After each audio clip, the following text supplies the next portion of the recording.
our law enforcement has been focused on other issues. And so I think it's going to take some time to kind of reclaim the progress that we had made. Most of the young people that are recruited are between the ages of 11 and 14, boys and girls. Because we are located where we are, well, there are a couple of issues. The fact that we are located on Highway 41, which of course goes from Milwaukee up into Green Bay, these traffickers will use those highways, and Grand Chute is probably one of the hubs. Grand Chute has like 23 motels that are very accessible off the highway, and so Grand Chute has been the hardest hit. The other thing, because our valley is, we have a lot of value here, and a trafficker can make about $200 for every sex act compared to $50 in Milwaukee. This is where they focus. And with the activities and the events that go on from Oshkosh to Green Bay, you know, including the Packer games and the other events which have all had to be canceled this summer. But, you know, that was a time when they would literally bring children into the area to be trafficked. So it's an issue. Grand Chute's chief, Greg Peterson, serves on our board, and I've known him for a very long time. He and his wife and I are friends.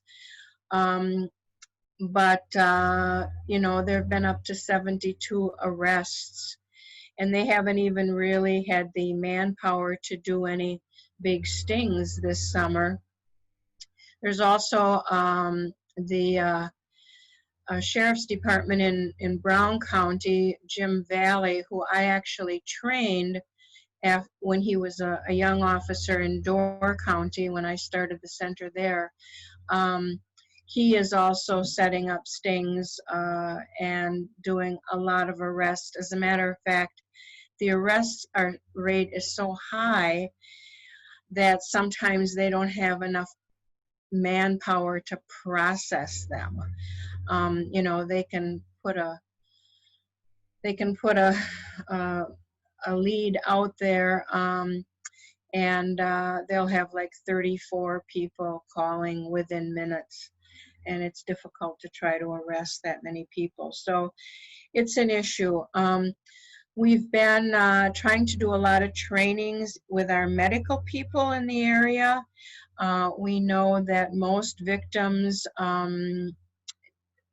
look for medical attention frequently through the emergency rooms and through other medical hospitals and other clinics.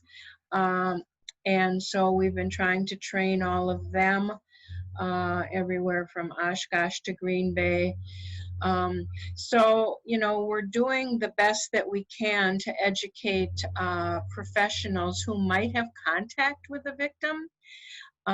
So between educating the professionals and using the video in the school to try to help our children be aware of the dangers out there, we've been very, very busy until the quarantine, and I'm sure that we will try to, you know, work with that again. I don't know how many of you have children that are in, you know, at that dangerous age, but you know, the apps that are out there now are being used by the traffickers. They know, you know, what to do to try to recruit these kids. And unfortunately, you know, because of because of poverty, we have kids that are sucked in. There was just recently a 14-year-old boy who was being forced to have sex with his family's landlord to pay the rent in Menasha. You know, so these are very, very real situations, and there's a lot that needs to be done as far as legislation and as far as services. Once these kids start reporting, and we can start apprehending some of these traffickers.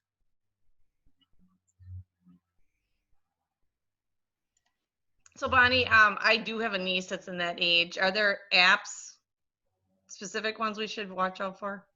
Yes, actually there are about 12, and I don't know if you'd like to just write them down.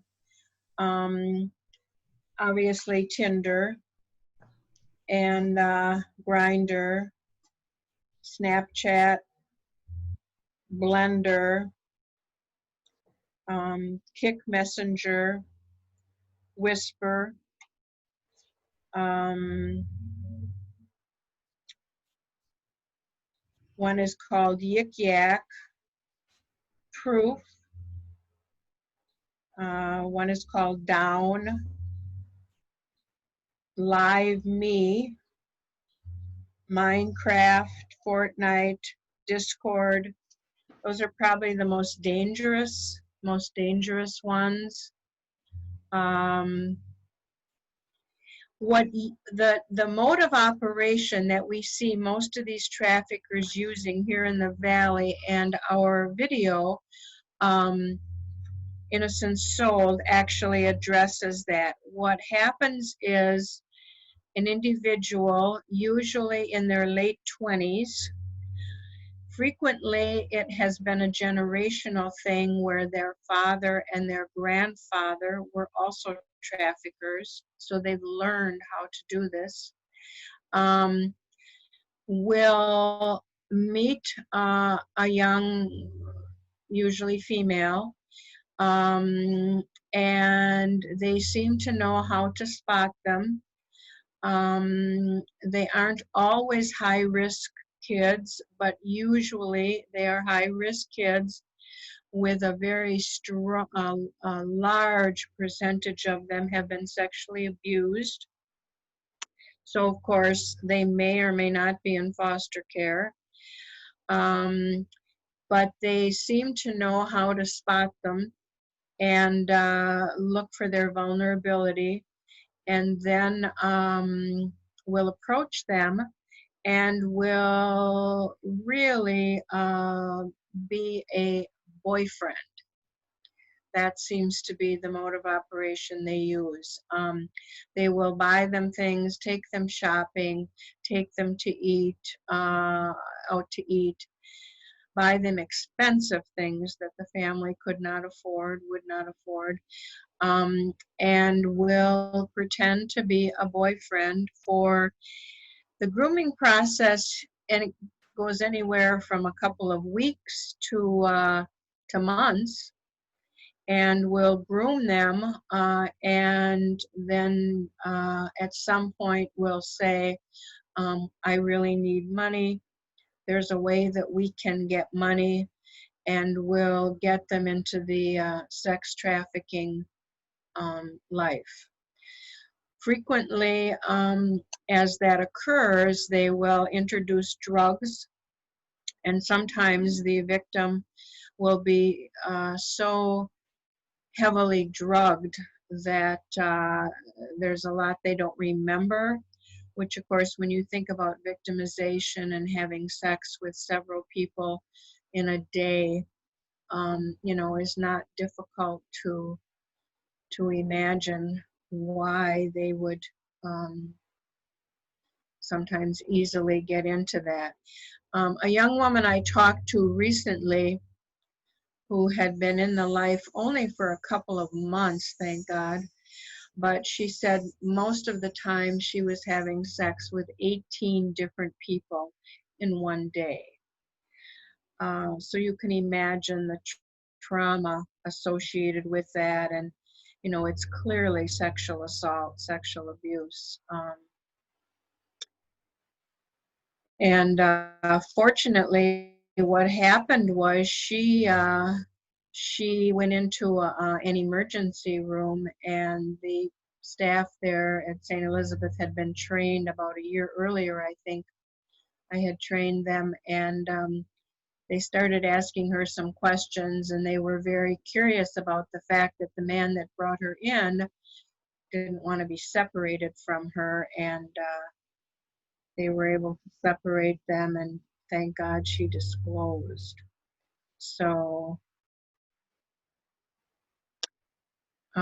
the other thing that we're seeing that's very troublesome is we're seeing young women that are in the life who are recruiting other young women in their high schools. So when we go into the high schools and we use the video, sometimes we'll, you know, overhear conversations with young women saying, well, you know, it's really not that bad, and you kind of get used to it, and and then they try to draw in other young women who are vulnerable. You know, so that's a problem. Well, I actually think that almost any young girl is vulnerable at that age, whether they come from good families or not. It's just depending on how they're approached. I agree.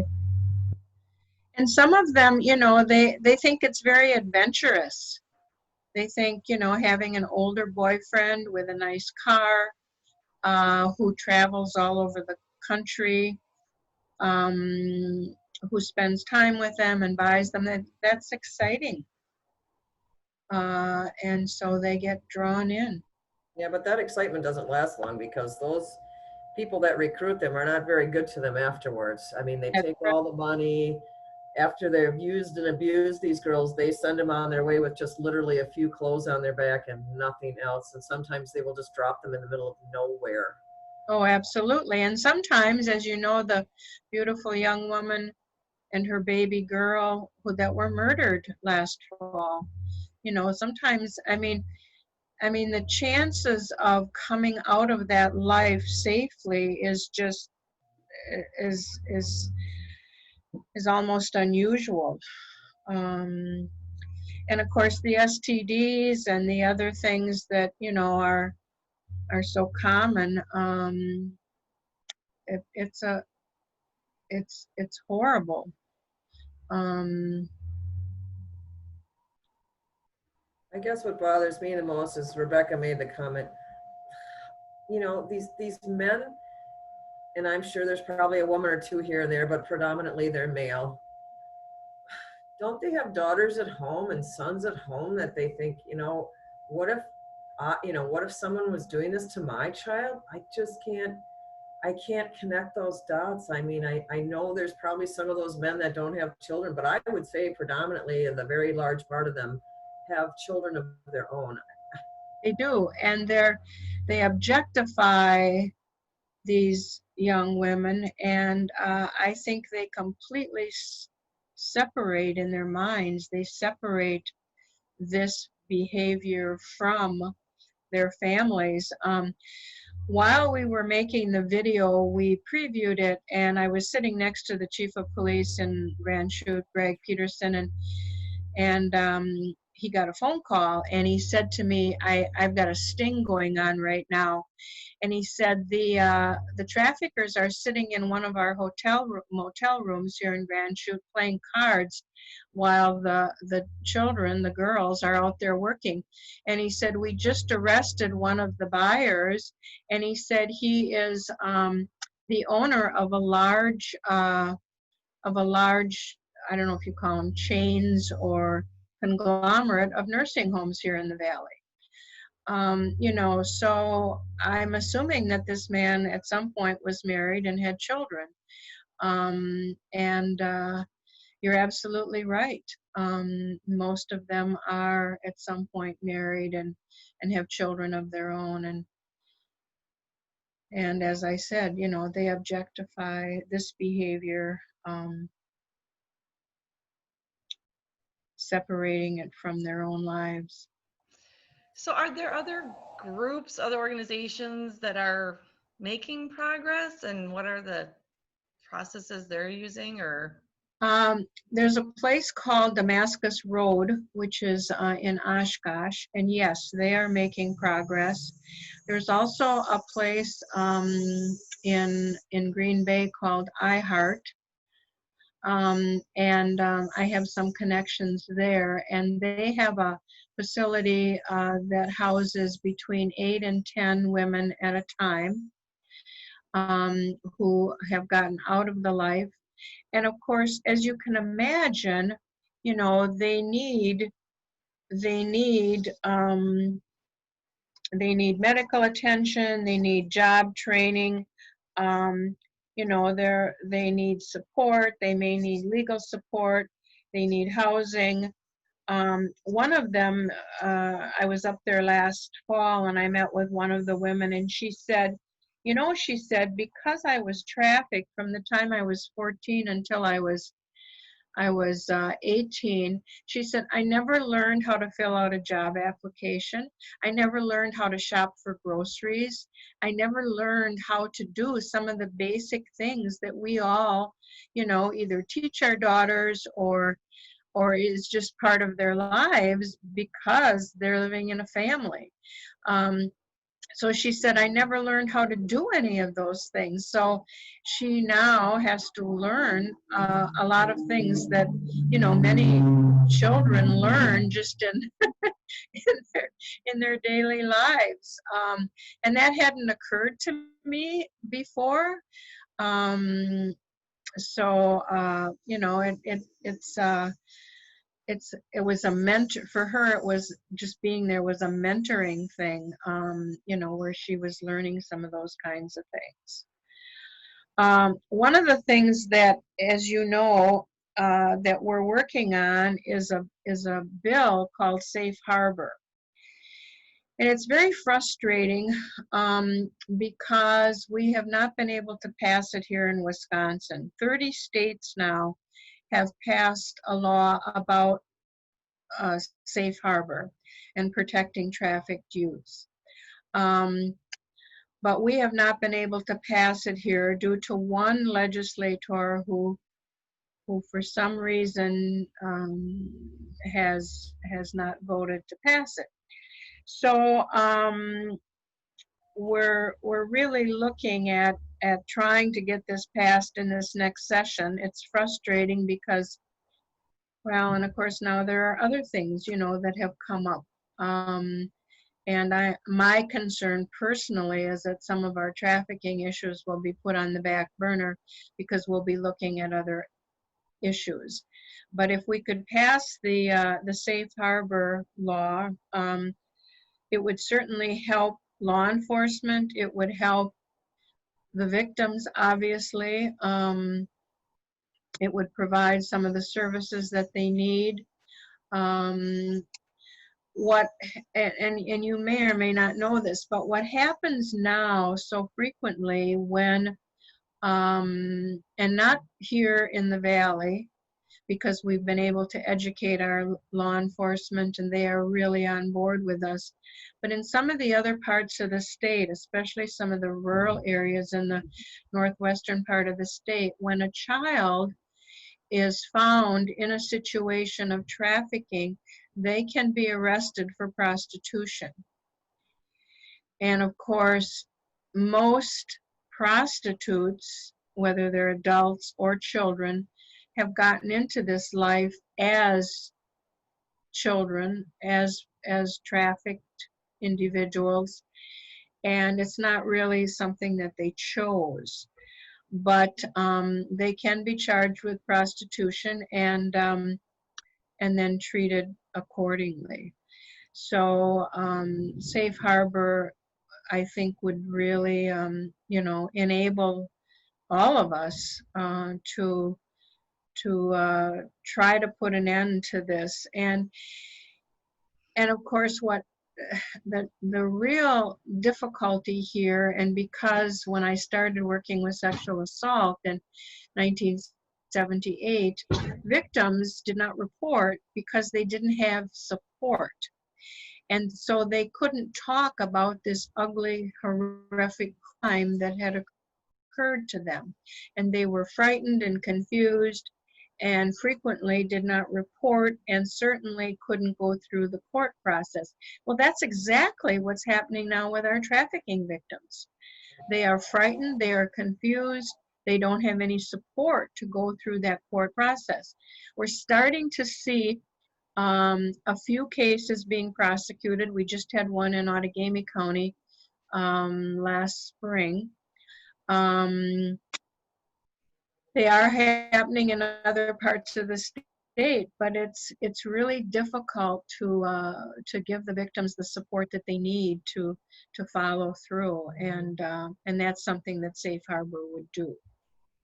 So do you know who the legislator is that's, because I can't imagine one person holding this up. If everybody else is voting for it, one person can't stop it. It has to be somebody in the committee that's not letting it come to the floor. Do you know who that is?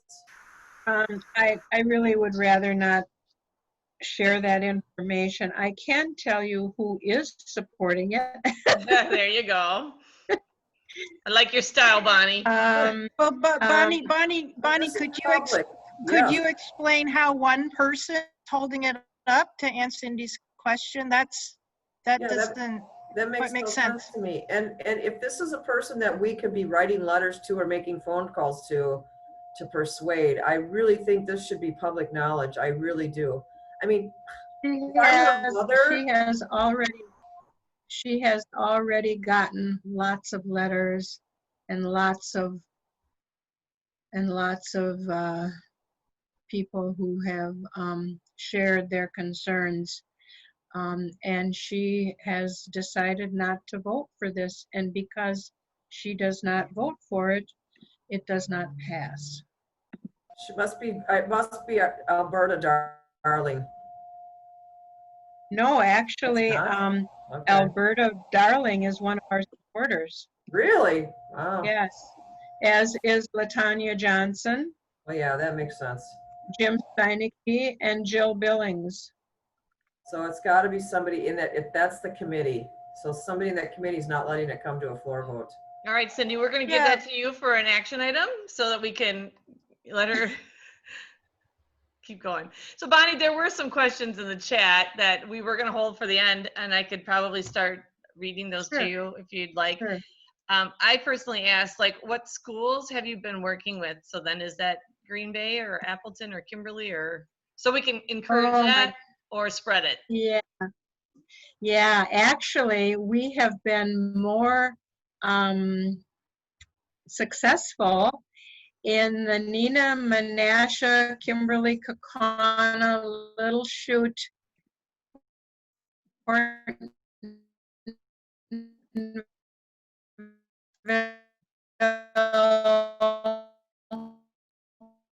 than we have in Appleton. I'm frozen. Well, you're back now. It was when you were just saying the schools. So right. It sounded like the Valley was good, but not Appleton?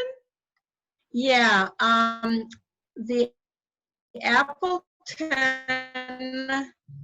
counselors were all trained in May of 2019. We used the video with them. We showed it to all of them.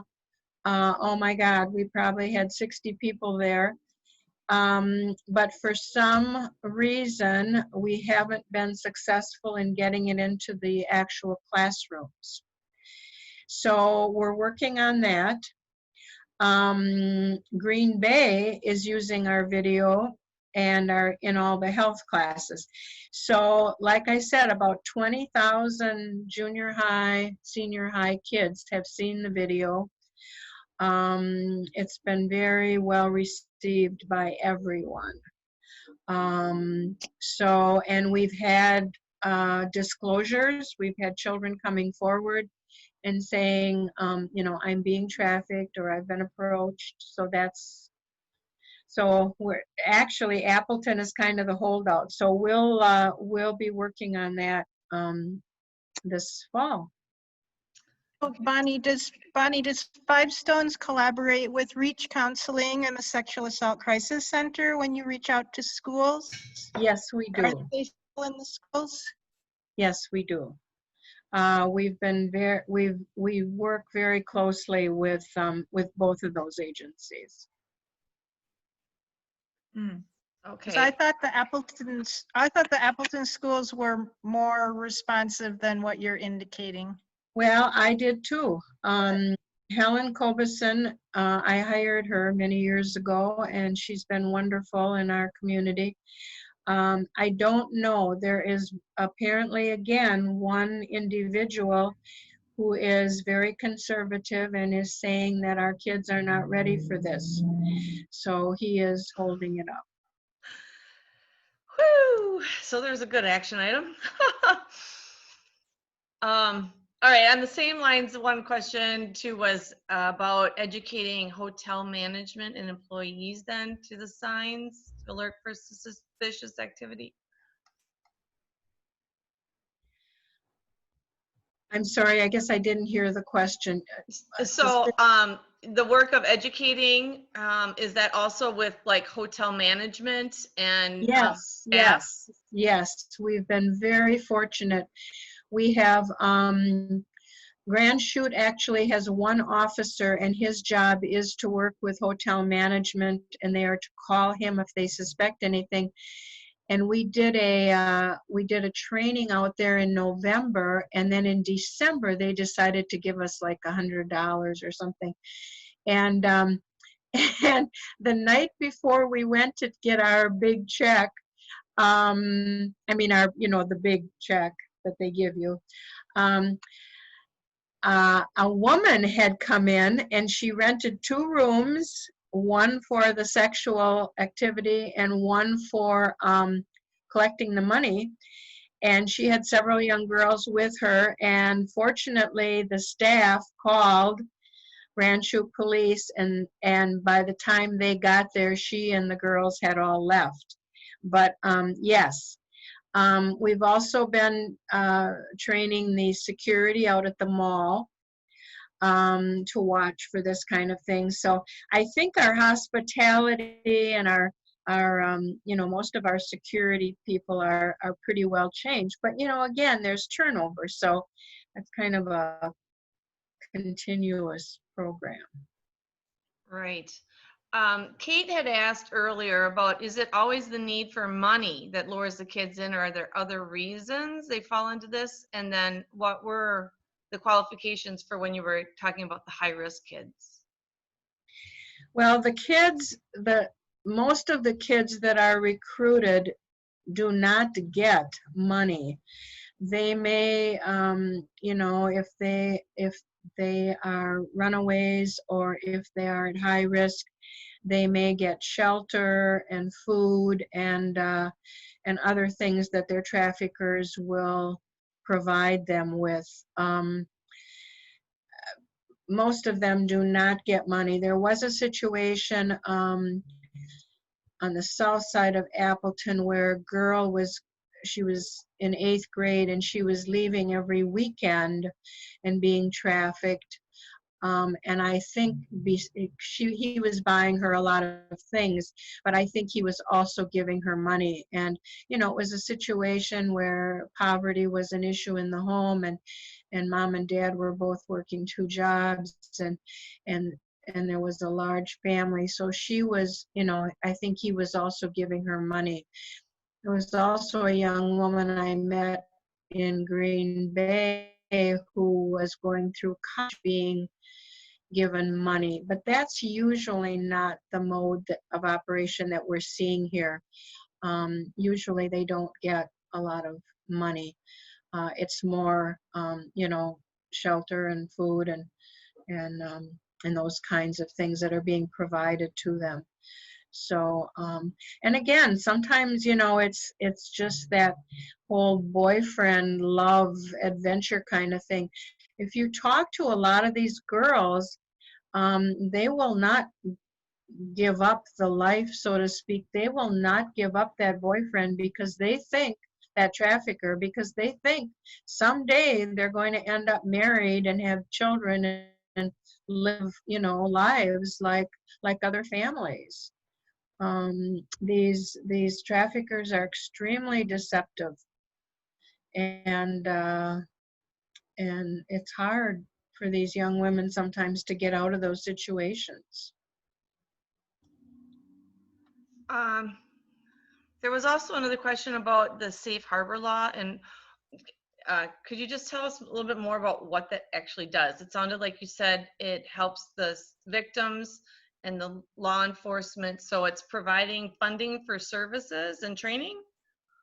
Well, no, actually that's part of it, but the bigger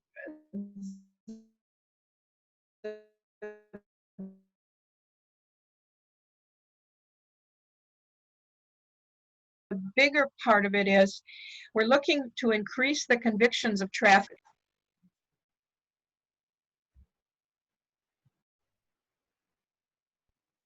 Hold on, everyone. She somehow went on mute, so she's muted now. I didn't touch anything. She's good. Okay, keep going, All right. Bonnie. Think about how difficult it would be for you to get up in a courtroom and tell 12 men and women and a judge and a stenographer and other people about your last sexual experience and go into detail about that experience, which hopefully was a pleasurable one for all of you. For a child, a young woman who has been trafficked, to get up in a court and explain in detail what this trafficker had her do, probably sexually to him and to a number of other people, to talk about those details, to talk about where and when and how and who, is very difficult. And with working with sexual assault victims for 40 years, you know, that's what our services were about. We're supporting victims. Well, that's what Safe Harbor wants to do for trafficked victims. But as you can imagine, it's probably,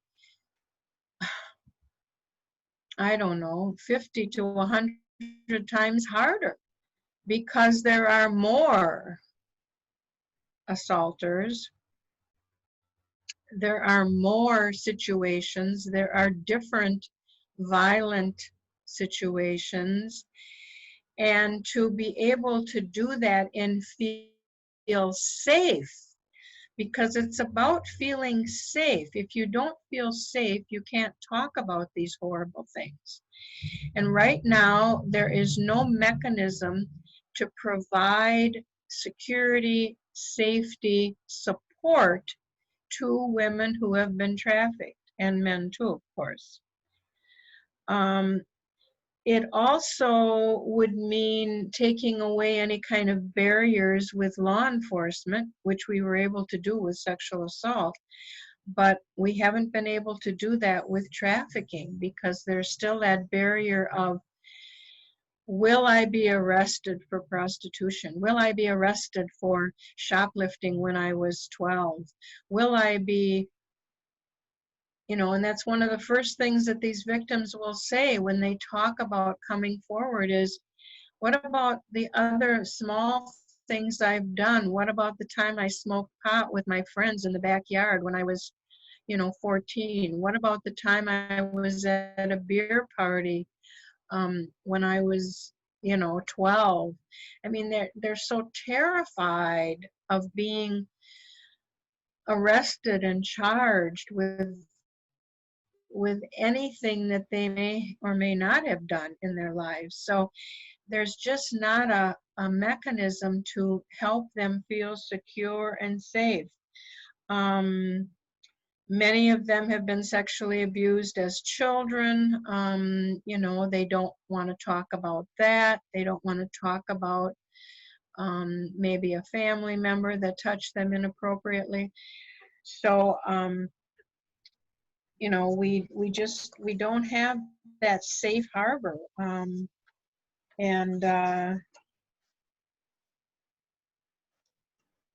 it's, you know, it's time that we look at that. If 30 other states can do it, for goodness sakes, why can't Wisconsin do it? It's not that difficult. In the state of Minnesota, when they passed the safe harbor law, the next year, the convictions for trafficking quadrupled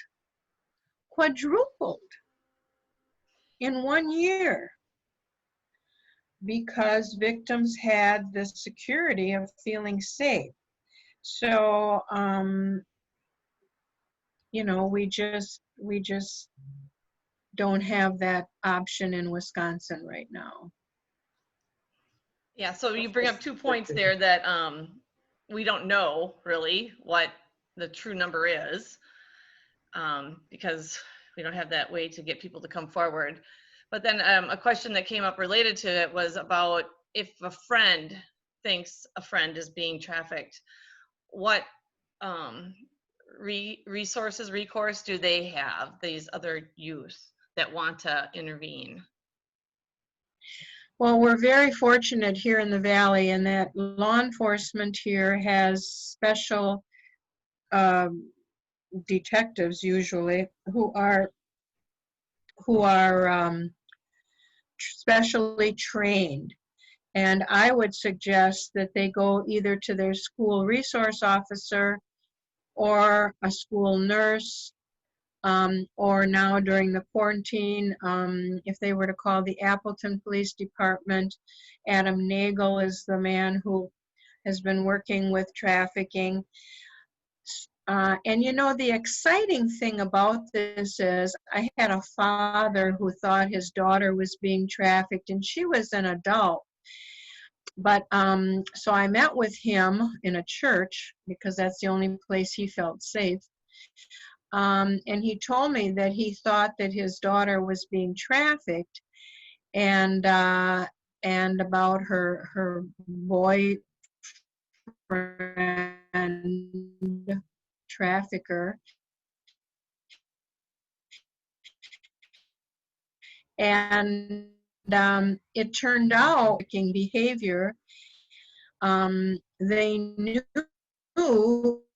that his daughter had gone with this trafficker to Illinois, and they knew where they had stayed for a weekend. A lot of information about this individual, you know, but of course they didn't have a victim.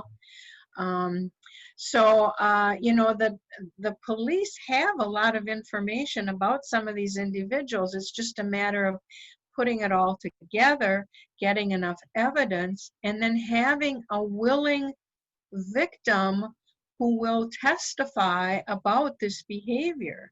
And see, that's the problem. And that's the same problem I encountered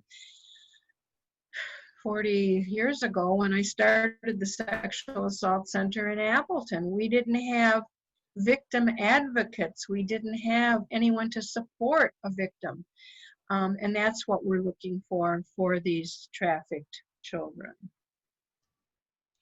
Does that make sense? It does. I think I have one more final question because we've all been riveted to what every word you're saying. But the question is, how do we stop the demand? You know, like if there's not demand, then there wouldn't be a need for supply. That's right. I think if we can grow the awareness of the fact that trafficking is indeed happening here, I think if we can work on the whole pornography thing, if we can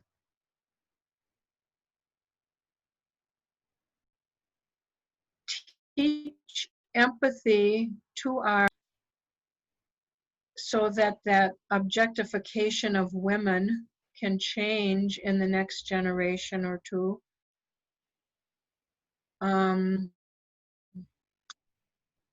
Just the awareness. You know, I wear a bracelet that says "End the Demand." I put it on about a year ago and have been wearing it ever since. And I get a lot of people asking about it.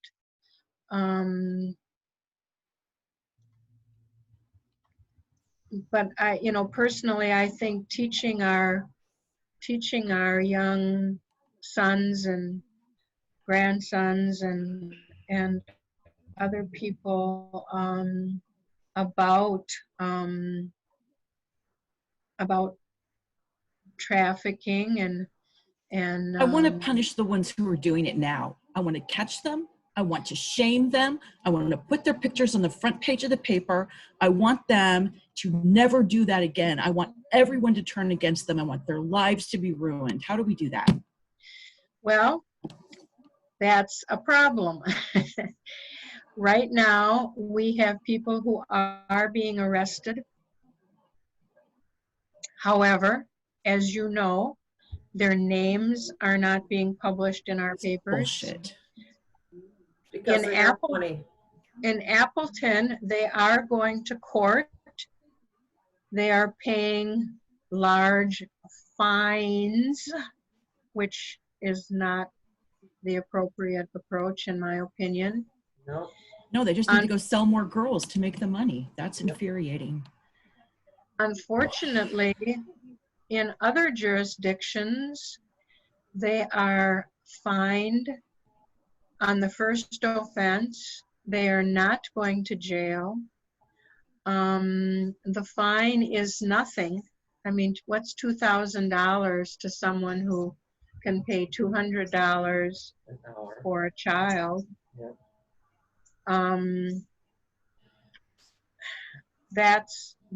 It's an issue. It's truly an issue, and you're right. We need to be doing more. Can we find out when they're going to be in court? We could pack the courts at least. I'm not kidding about this. I am so. So Bonnie, do they still have John schools in place? They do, but they haven't, as far as I know, they haven't run one, not just because of the quarantine, but they haven't run one in probably over a year. And I'm not sure, the John schools that we had here, which I encouraged having them, making a lot of difference. There is another program out of Milwaukee where they go for 18 months rather than one day. And I think probably when you look at sex offenders, that's probably what they need. They need more than a one-day school that they pay for. I understand your frustration. It is truly, truly a huge issue. And most of these individuals are basically buying their way out. Sorry, I lost my connection. So could you repeat your answer about?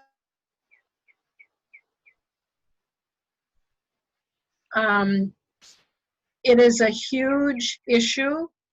Most of these buyers are not being, they are being fined, and they are paying fines for their behavior. They are requested, and I'm not sure it's required, I think it depends on the judge, to go to a John school, which is a one-day experience here in the Valley. There are other parts of the state that are increasing that to longer periods of time, which may be necessary for true rehabilitation. to answer your frustration about why aren't we publishing this in the papers, putting signs up,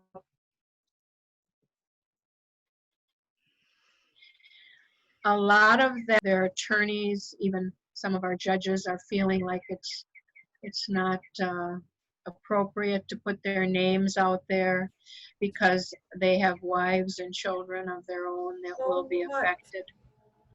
Yeah. So, See, and can we find out, maybe we could, Rebecca, maybe we could go to the John School and catch them as they're coming into the John School with cameras?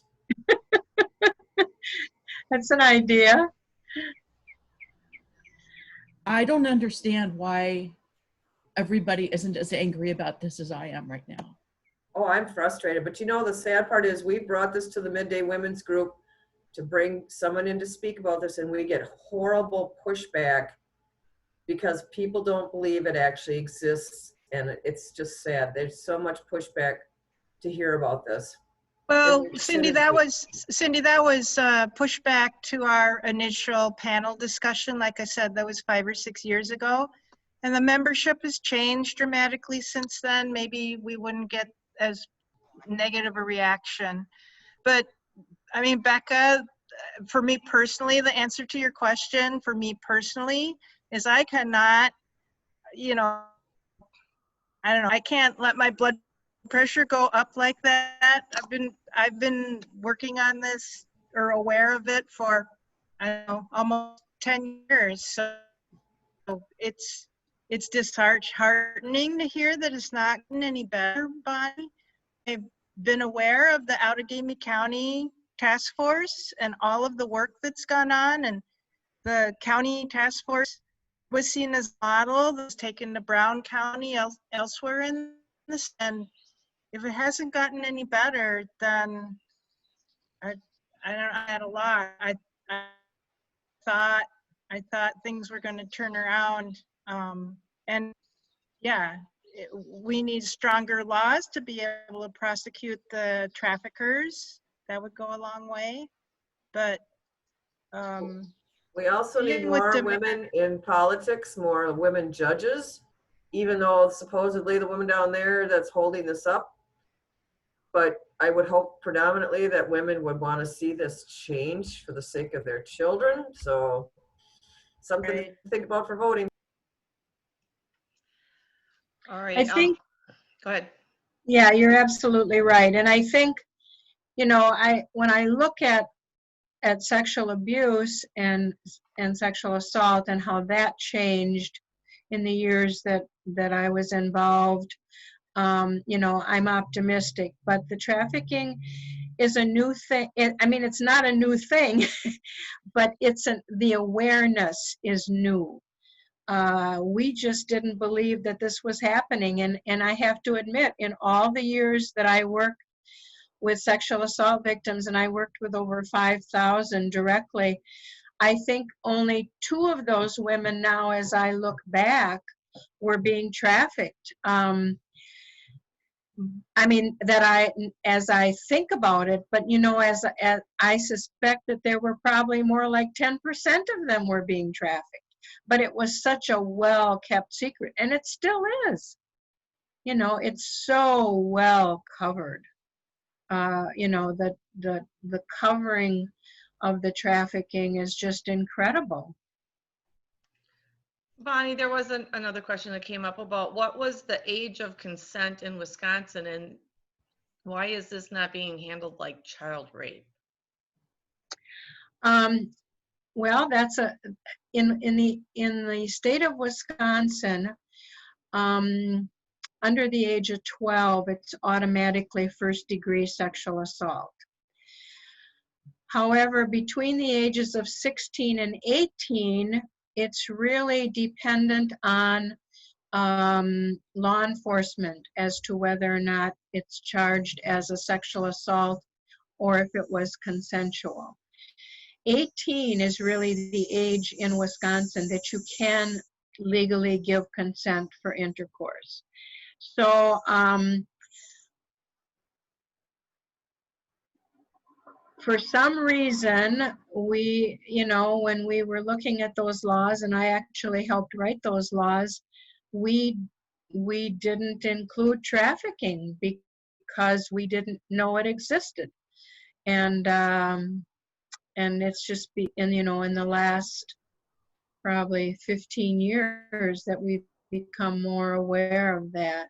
So that's why for some law enforcement, it's been we've shifted it, and they agree, and they would never arrest a child for prostitution who is being trafficked. But then there are others who have been, in other parts of the state that are not as progressive, I guess, as we are here. So I met a young woman, and if I had time, I would share her story with you because it's quite a story. But anyway, she had just finished testifying against a trafficker. She's now 28, and she was trafficked from the time she was 14 till she was 24. She had 2 children during that time. But she was actually trafficked. She started out being trafficked in Wisconsin Dells, which of course is a really big hub of trafficking. And one of the times that she was arrested, or at least she was approached by the police in a trafficking situation, was right here in Grand Chute.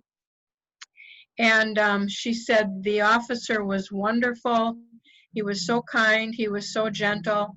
And he offered her a way out. He said, I will take you to our domestic abuse shelter. You can get out of this life. And this is several years ago.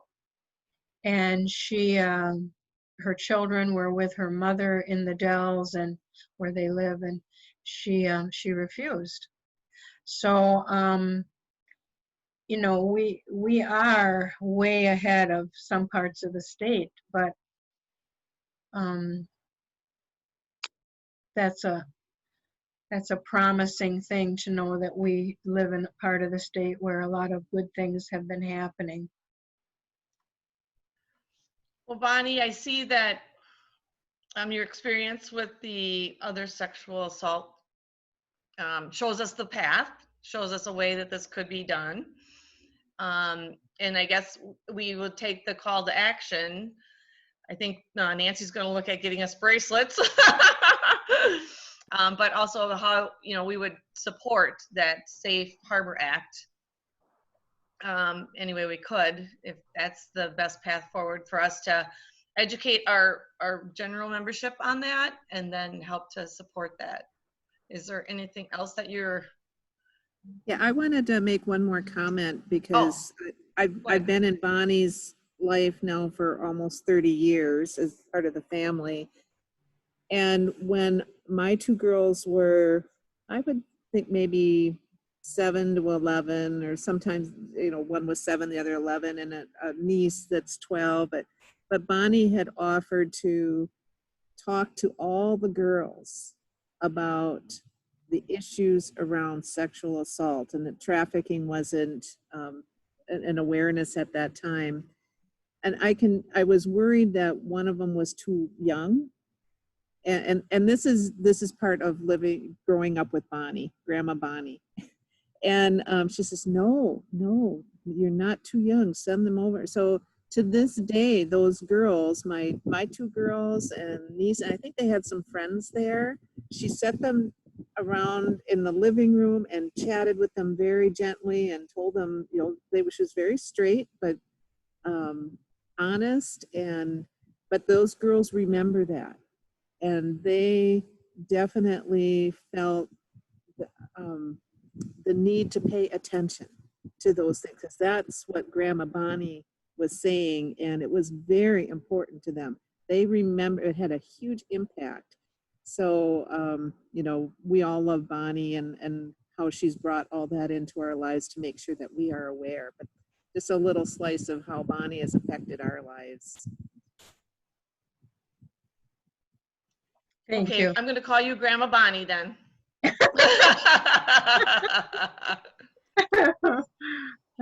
Well, all I know is this just puts fodder to the fact that our whole system is broken. Our criminal system is broken.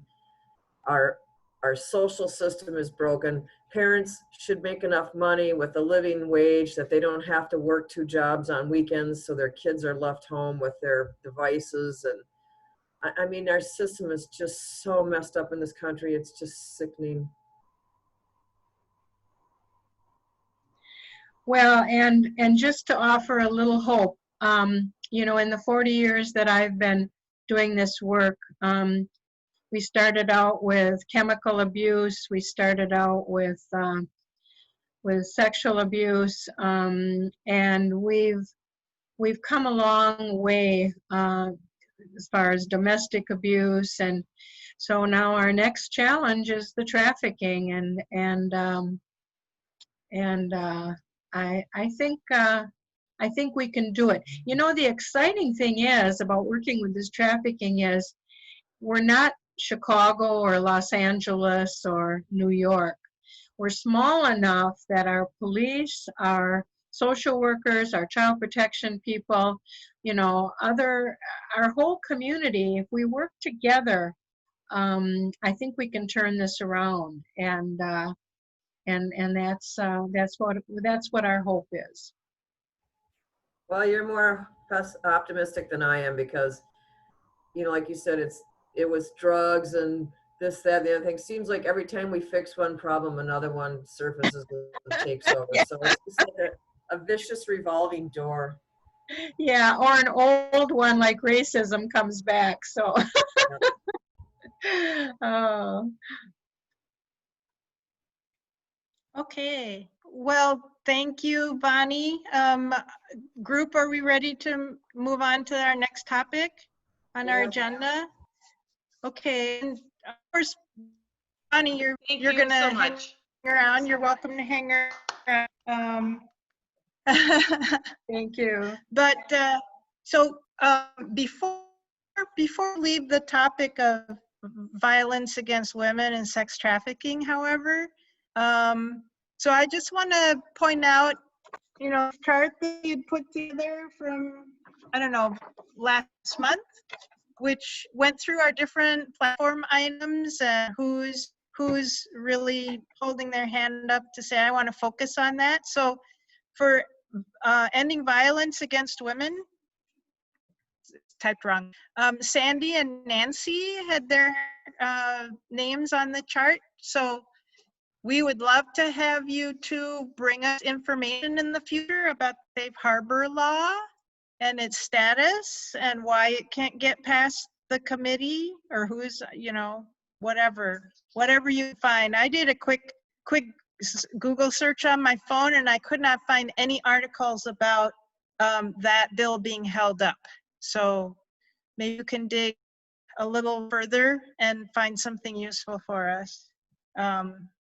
That's always fun. Or you can call maybe not our assemblyman in District 3, Sandy, but maybe Amanda Stuck's staff might be able to help us get information on that. Yeah, I'd go that path. Yeah, well, I You mean, could maybe you call- could ask World Tussler also, You could but call Alberta Darling's office, because if she's on board with it and she's on that committee, she might be able to tell you who's holding it up. yeah, actually sounds like she's one of the co-sponsors So, yeah, I don't know, based on my search. what district is that then? Alberta Darling? Well, she's not from around here. Right. I think it would have more impacts being your own, right? She lives in Yeah, Shorewood. Yeah. She lives in I think it'd Shorewood. be more impactful to talk to the people that are on the committee. That's what I think. And if Alberta Darling's one of the co-sponsors, she should be able to tell you who's holding it up and for what reason.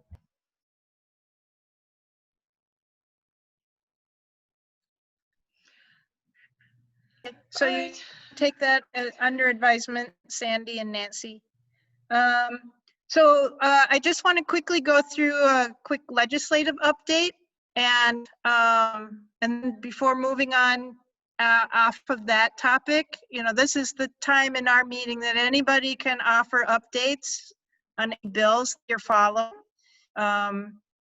So in the future, like in September, this would be a great place to talk about the safe harbor law, if you have any updates. But for legislative update, you know, Becca and I in particular are following Paid Leave and Child Care Essential Act because of 9 to 5's focus and Family Values at Work, which is a coalition of which 9 to 5 is a member. All I want to say about that is I think everybody is aware that the House and the Senate are trying to negotiate to put together the next coronavirus relief package, and talks have essentially broken down. But so there was financial support to childcare in the CARES Act, but it was way, way insufficient. I'll come back to that in a second. I think you're all aware that paid sick days and paid paid sick days and paid medical leave in the FCRA, Families First Coronavirus Relief Act. But that runs out at the end of the year. But coronavirus is not going away as of December 31st. So this extension needs to cover both. The Child Care is Essential Act basically peels away support to the child care industry as its own package. Would provide $50 billion with a B to all the states to support child care pretty much for the next 5 or 6 months. An analysis had shown that the industry really needs almost $10 billion a month to support child care providers. So what's going on, if you haven't been following it, is, I mean, you think about this at the big picture level. So a lot of parents are at home, they're keeping their kids home, so they don't have to pay for daycare, theoretically. So the enrollment in daycares across the country have dropped by like 75%. So you think about a business trying to keep afloat with 25% of what used to be their income or their customer base, it's not happening. And so far 60% of centers or providers have closed, you know, whereas business is trying to start back up, but parents don't have anywhere to put their kids because their provider has closed. It's going to be a spiral downward if we don't shore up the childcare industry. It is so fundamental to business operation, the way our economy works. It is a real problem, which is why I was so surprised and happy to see that the U.S. Chamber of Commerce Foundation has a whole great website in support of shoring up childcare. I mean, that is way unusual for Chamber of Commerce to support social programs. So we'll see what happens. The House has passed the Child Care is Essential Act as of July 29th. The Senate probably will not take it up. It has to be either a separate bill or part of the next coronavirus relief package. Our economy depends on it. It's not just families. So I'm very concerned about that. And so there was a little article in our last newsletter about it, and I'll continue to report on it as we go along. So there's also, I had an item on August recess appointments. We talked last month about trying to make an appointment with Gallagher and with Grothman to talk about paid leave. So I think I talked to Marianne about asking for an appointment with Grothman.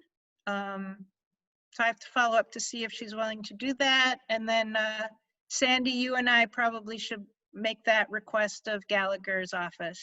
And we probably should do that now. So any questions on that or any other legislative updates? Hey, Irene, Could you send the link for that Chamber of Commerce thing you mentioned? Do you have the URL for that? Yeah, somewhere, or I can find it. Or yeah, just let me know what I need to Google to find that.